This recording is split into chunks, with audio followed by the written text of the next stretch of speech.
नमस्कार। गांव धनाना, जिला सोनीपत, हरियाणा। वो शुभ दिन 8 सितंबर 1951 को इस पृथ्वी पर जगत के तारणहार, जगत गुरु, तत्वदर्शी संत रामपाल जी महाराज का गांव धनाना के इस पावन धरती पर अवतरण हुआ।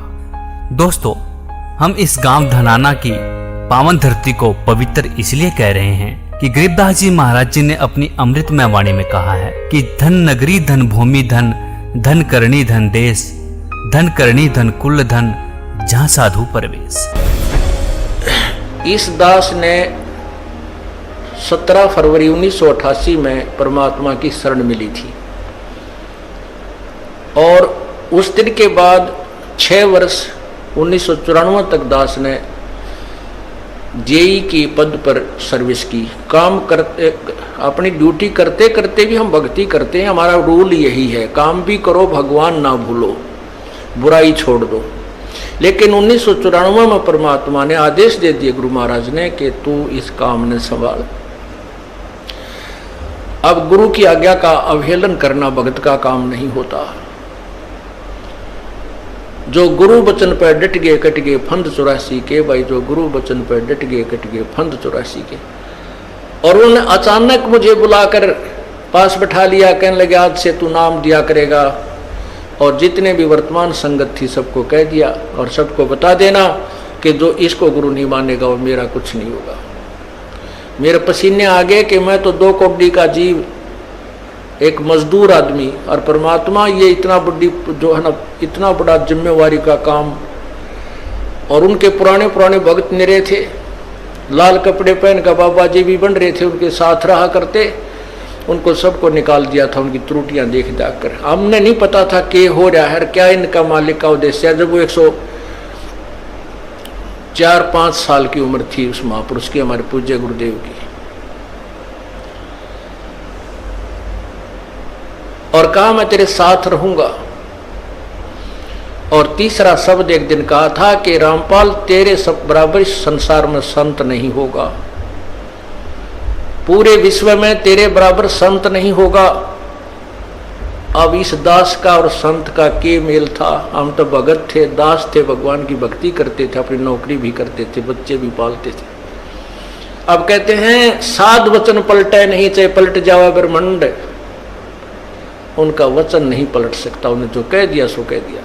तो वही ये फल गया। नहीं, हमारी तो घर के ना सुने थे। शुरू में अकेला नाम ले रहा था, बालक भी, तो बालक छोटे थे, वो तो घर जैसे कहूँ था मान जाते, उनकी माँ नहीं माने, फिर मेरे माता पिता नहीं माने। अगले भाई पुरानी लाग कुकर छोड़ना, बड़े साके में पा आया। फिर परमात्मा से अर्ज करी, धीरे धीरे वो समझन लागे। ना सुनते तो भी बोले जानता बावड़े की तरह। तो धीरे क्यों कान न कैसे बंद करेंगे वहाँ बैठे हुए। तो ये ऐसा निर्मल ज्ञान है, एक बार अंदर गया, सुबह कैसी सिरंजा जानते काम करेगी दवाई। तो धीरे धीरे कान के माध्यम से ये दवाई भेजी जाती है। और आज देख लो, रंग ला दिया परमात्मा ने। उस परम पिता पूज्य गुरुदेव जी की शब्द शक्ति से सब काम चल रहा है। और कबीर परमेश्वर हमारे सिर पर रहते। तो परमात्मा उस दिन के बाद सन 1995 में इतने 21 साल के बाद इतने पाठ हम घर घर पाठ किया करते थे। 3 दिन पाठ करते थे और एक दिन पहले जाना पड़ता था। ये दास स्वयं सेवा करता था, घर घर जाके उनके सब जहाँ हमने पाठ करने का स्थान देखना होता था उसकी सफाई करते थे। कईयों का देख कर कमरा होता बड़ा सा, उसी में पाठ भी करना, उसी में खाना भी बनाना, उसी में खाना भी उसी में, सोना भी उसी में। तो उस ढंग से अपनी सेटिंग कर लेते, हम इतनी जगह में पाठ कर लेंगे। तो मेरा जाना अति आवश्यक था उस समय, क्योंकि ये स्टार्ट था भक्ति का और स्टार्ट था इस 500 यज्ञ करने का। किसी को नहीं मालूम था, बच्चे थे सहयोग देने लगे।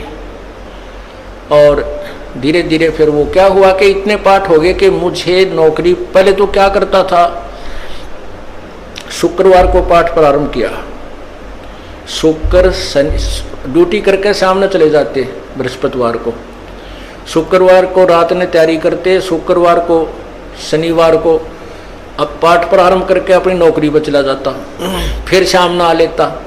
शनिवार इतवार की छुट्टी हो जाती, काम चल रहा था। वो हफ्ते में हुए, फिर होने लगे डेली अब अफसर भी दुखी और मैं भी दुखी। तो फिर उस दिन रिजाइन कर दिया परमात्मा के नाम पर। 18 साल की नौकरी होगी थी मेरी। हालांकि कुछ और भी हमारे साथी कह रहे थे भाई अभी 2 साल और डट जाओ, आपकी पेंशन बन जाएगी। वाह भैया, पेंशन तो करा कितनी बार होगी। जो पेंशन ई बनेगी ना, या कद्दे नहीं बनी थी, या असंख्य जन्मों की पेंशन बन जाएगी। तो वो तो इस बात को नहीं समझे थे, उन्होंने तो मुझे मूर्ख ही समझा। और दास की सौभाग्य था कि मुझे नौकरी या मजदूरी मिल गई भगवान की और उसकी पुण्यात्माओं को दलदल से निकालने की। कहते आत्म प्राण उद्धार ही ऐसा धर्म नहीं और। धर्म तो और भी है, दान करते हैं, भूखों को भोजन देते हैं, ऐसा है कि सहाय करते हैं, लेकिन जो आत्म प्राण उद्धारी ऐसा धर्म नहीं और। धर्म तो ये भी है जो गौशाला बना रखी है। धर्म वो भी है जो चिड़िया ऊपर चुग्गा डाल देते हो पशु पक्षियों को। वो भी विकलांगों के जो ऑपरेशन वगैरह कराए जा रहे हैं वो भी धर्म है। अनाथ आश्रम है वो भी धर्म है। लेकिन जो आज गऊ हैं उनकी सेवा कर रहे हैं, अच्छी है, क्योंकि कोई भी प्राणी है, चाहे भैंस है, पशु है, कोई किसी प्रकार का, सबकी सेवा हमने इसी दृष्टिकोण से करनी चाहिए, क्योंकि सब में एक जैसा जीव है, वो भी धर्म है। लेकिन अब तो वो आज वो गाय है, आज कोई भैंस है, और जन्म होने के बाद फिर वो सूअर की जूनी में जा सकती है। उस बीमारी तो कौन छुटाएगा उसको। तो ये ज्ञान, ये भक्ति, ये आत्मा इस जीव को उद्धार करेगी। वो फिर 84 लाख योनियों में नहीं जाएगा, या तो मनुष्य शरीर होगा, नहीं सतलोक चला जाएगा। तो कहते हैं आत्म प्राण उद्धारी ऐसा धर्म नहीं और।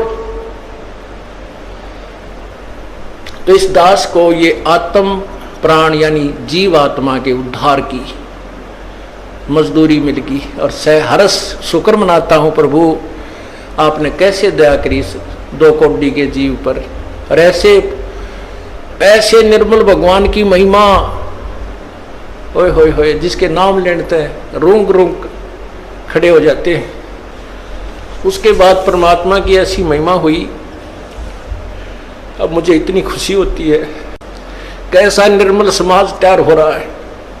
बीड़ी, शराब, मांस, तम्बाकू, उसको देखकर भी राजी नहीं है। अब ये पुण्यात्मा दोनों हाथों दान करते हैं, और हम पहले लूटन पर लगे रहा करते थे, पाप बढ़ाते थे। ये माया साथ नहीं जानी थी कि इतना नरक इकट्ठा कर रहे थे। और परमात्मा क्या कहते हैं, सतगुरु के सजदा करूं कर्म छुटाए कोटि, और जो ऐसे सतगुरु की निंदा करे फिर जम तोड़ेंगे होठ। अब जो लोग बिना देखे सोचे समझे और भक्तों की संतों की बुराई करते हैं, अब क्या बताते हैं कि सतगुरु के सजदा करो जिसने कर्म छुटाए कोट, करोड़ों पाप कर्मों से हटाकर और पुण्य कर्मों पर लगा दिया। कितने पाप कर्म बचा दिए हमारे।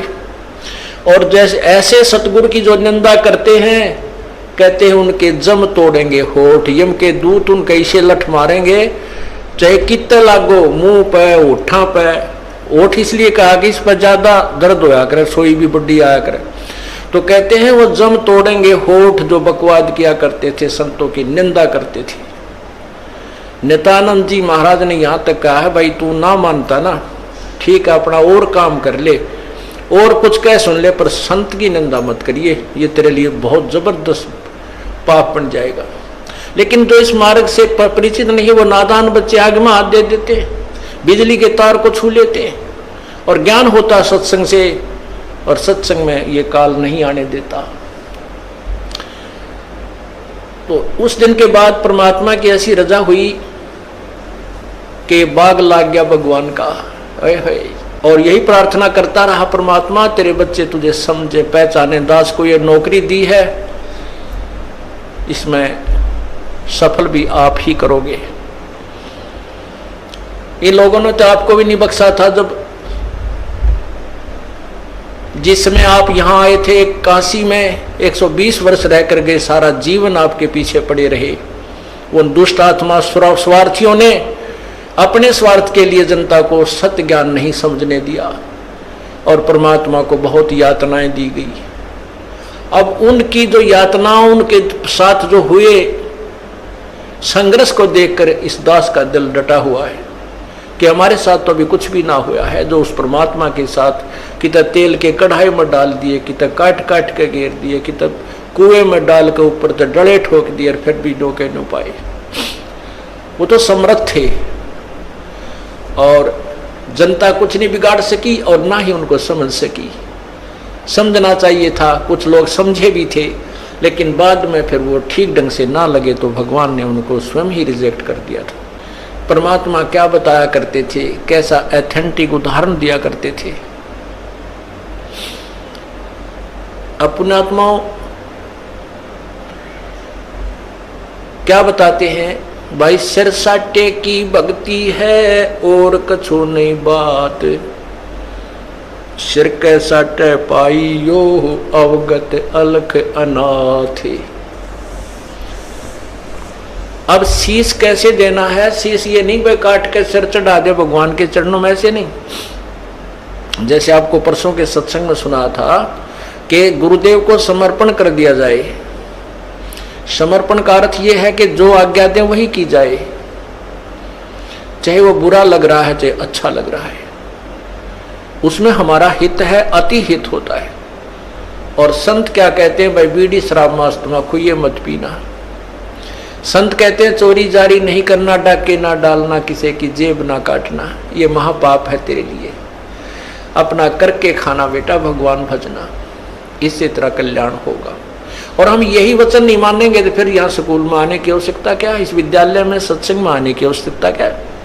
हम गलतियां भी गलती पे गलती करते रहे और फिर सत्संग में भी आ रहे हैं तो वो फेल हो जाएंगे विद्यार्थी, वो पास नहीं हो पाएंगे।